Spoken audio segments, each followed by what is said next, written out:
пришел волчите да се изтегляло. Само поиска вдигна контра, пак му поиска, пак контра, той че няма време да го спираме да го оправим, разбираш? Направи си един волт, не може да го оправим. Направи двете смени преклона, там става контрагъл пак.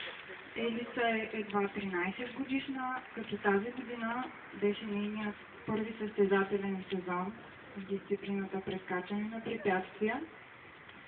С другият кон, с който тя тренира и се състезава, кобила Алекса.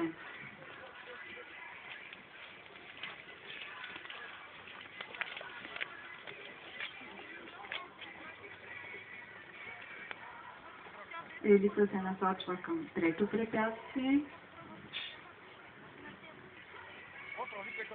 Саро! Елица е година сама в тандем. Цари! Мамо е тимче. Все още има какво да научат един от друг и да се сработят.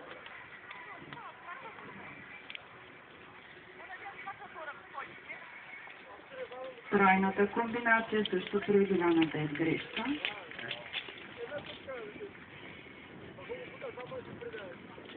Голям кон е Годино, а Елица е още доста малка. Виждате как и се налага да го овладява с повече сила. Чист паркур за Елица Любенова с кон Годино за време минута и 38 секунди.